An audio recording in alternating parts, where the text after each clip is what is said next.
दादू चलिए चाय नाश्ता करते हैं। रूही तुम चाय बना दो, आज चाय वाकई बहुत अच्छी बनी थी। प्लीज बना दो चाय। अरे बेटा, चाय रूही ने नहीं, डॉक्टर रिया ने बनाई थी।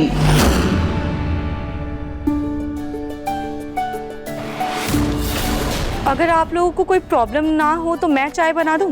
एक्चुअली मुझे कुकिंग करना बहुत पसंद है, इसलिए। हाँ, मैं आपकी मदद कर देती हूँ, चलिए। डॉक्टर रिया के हाथ की चाय में मेरी पुरानी वाली रूही के हाथ का स्वाद कैसे आया? जबरदस्ती मेरी बेटी को परेशान किया। अरे उसका भूत बनाया। इसका भूत तो मैं निकालती हूँ। ओ माइकल आल जैक्सन, हटा दे हर कोने से उस चुड़ैल का कनेक्शन।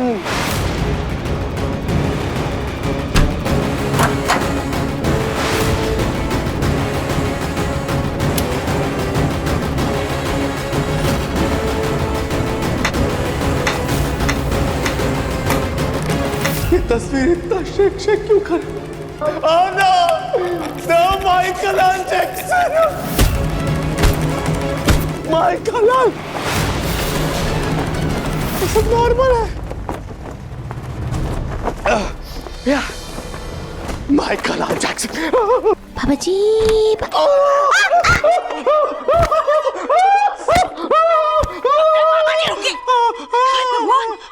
कैसी हालत किसने कर दी? क्या हुआ बाबा जी? भूत कमरे में। क्या बोल रहे बाबा जी आप? हैं? क्या हुआ? बहुत मुझसे लिपट गया, चिपट गया, बहुत कूटा, कच्चर बॉडी का हर पार्ट में हमको बहुत पीटा, इतना पीटा कि हम खड़ा नहीं हो पा रहे। अब हम इस भूत बंगले में एक सेकंड भी नहीं रुकेंगे। माइकल आल जैक्सन, ये छुट्टे को ज्यादा पैसे चाहिए। रूही, तुम चाय दो सबको। जी जी। डॉक्टर, अब वहां बैठिए ना।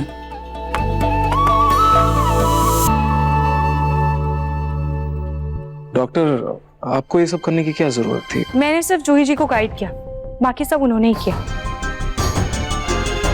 हाँ, इसने क्या बनाया है और क्या नहीं, ये मैं अच्छे से जानती हूँ। मेरे कहने का मतलब अच्छी बात है, घर का काम काज कर रही है। अरे वाह जूही बेटा, तुमने तो बिल्कुल रूही की तरह नाश्ता बनाना सीख लिया है।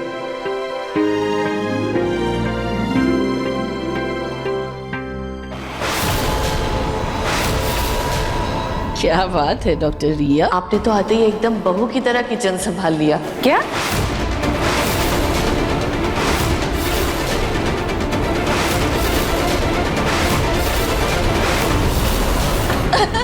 मैं तो मजाक कर रही थी।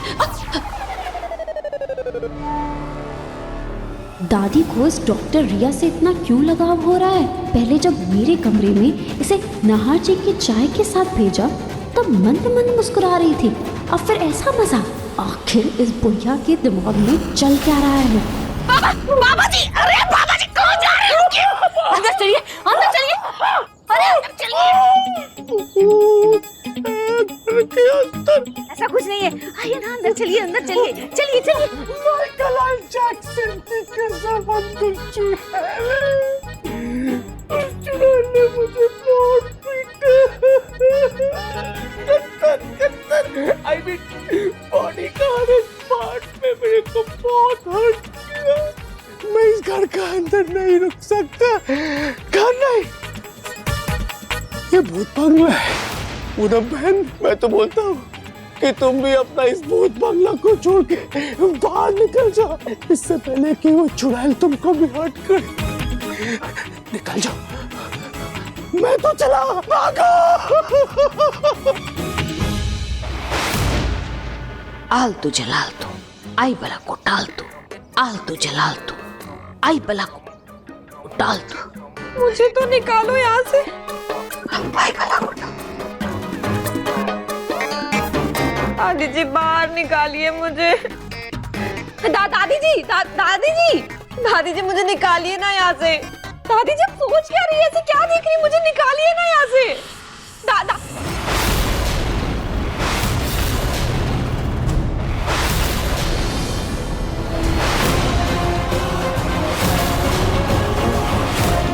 बाहर निकालो पूनम।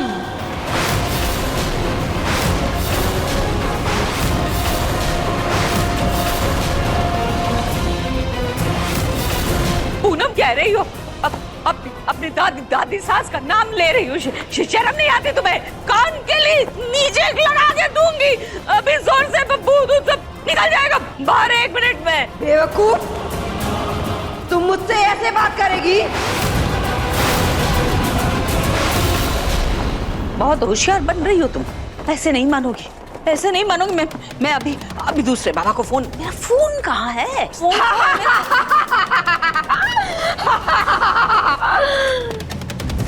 बाबा को नहीं, जा मेरे बेटे नरेश को बुला के ला, वही तेरा दिमाग ठिकाने लगाएगा। अपनी सास को तू ऐसे बंद करके रखेगी?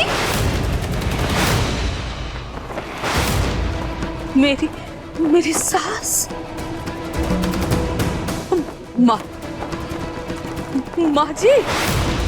हाँ, हम तुम्हारी सास, तुम्हारी माँ जी, नीलम गोयल।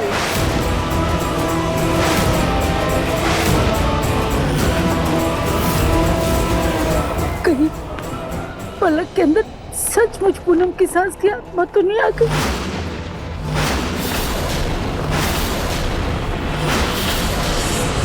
चलिए सपने जी, हम चलते हैं। नमस्ते। खुश रहो बेटा, अपना ख्याल रखना। जी दादू। अपना ख्याल रखना दादू। खुश रहिए। चलो बेटा।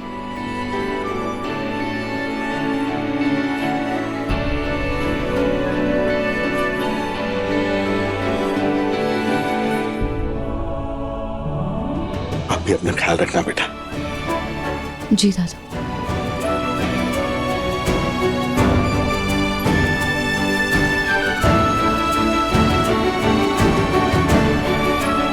जी चलता। नमस्ते।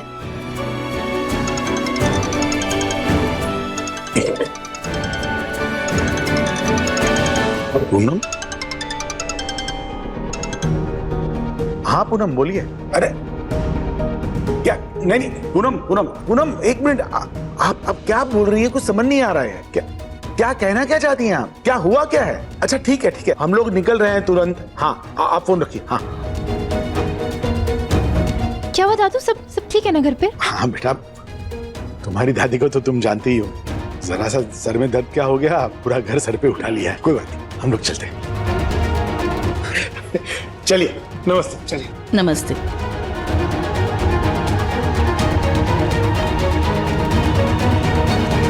अरे नरेश जी, आप कैसे हैं? बस बढ़िया, आप कैसे हैं? लेकिन आप हमसे मिले बिना कैसे जा सकते हैं? क्षमा करें रतन जी, आज मुझे थोड़ा जल्दी जाना है, आपसे बैठकर इत्मीनान में बात करेंगे? ठीक है। नमस्ते जी। नार बेटा, ये अच्छा हुआ कि तुम यहीं पर मिल गए। नार बेटा, ये 2 टिकट हैं। आज कला भवन में प्रदर्शनी लगी हुई है बांधनी साड़ियों की, तुम जाकर देख लेना, और साथ में तुम किसी को ले जा भी सकते हो।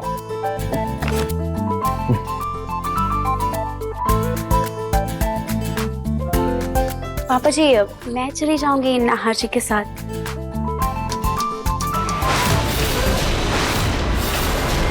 कोई जरूरत नहीं है ऐसी शक्ल लेकर जाने की, हमारी बदनामी करोगी। चुपचाप घर में बैठो। नाहर जी, मेरा तो बहुत मन था आपके साथ जाने का, लेकिन मेरे इस चेहरे की वजह से अगर आपकी बेइज्जती होगी तो मैं नहीं जाऊंगी। आप चले जाइए। नहीं रूही, ऐसा कुछ भी नहीं। तुम्हारा अगर इतना ही मन है तो तुम जाओ, रेडी हो जाओ, हम साथ में चलते हैं।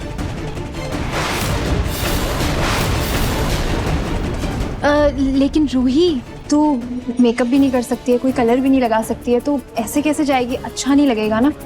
और वैसे भी अब बाहर की धूल मिट्टी से तेरा चेहरा और खराब हो सकता है, है ना डॉक्टर? यस, जूही जी बिल्कुल सही कह रही। बाहर की धूल मिट्टी लगनी भी नहीं चाहिए इनकी स्किन पर। आप लोग प्लीज परेशान मत होइए। अब ना तो मैं कलर करूंगी और ना ही मेकअप, और हम तो वहाँ कार से जाएंगे ना। नाहर जी तो धूल मिट्टी भी नहीं लगेगी। मैं अपने नाहर जी की इज्जत पर कोई आँच नहीं आने दूंगी।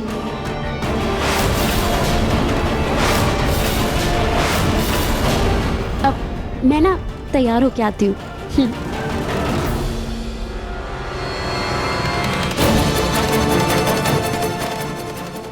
अगर मेरी बहन नहीं जा सकती तो इसको तो मैं किसी भी कीमत पर अपने जीजू के साथ नहीं जाने दूंगी। इस नकली रूही के पर निकलने लगे हैं, इसके पर काटने ही होंगे।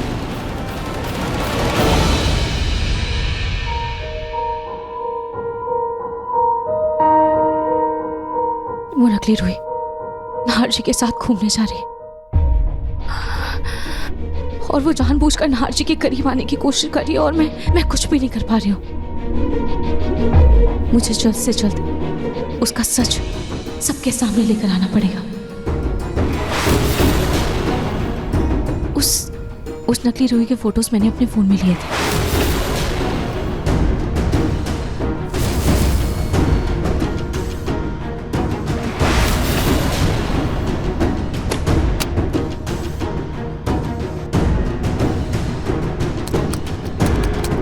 इसके फोटोज इंटरनेट पर डालकर देखती हूँ, क्या पता इसके बारे में कुछ पता चल जाए।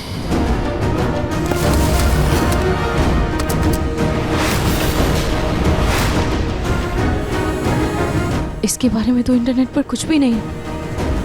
अब मैं क्या करूं? कैसे पता करूं इसके बारे में?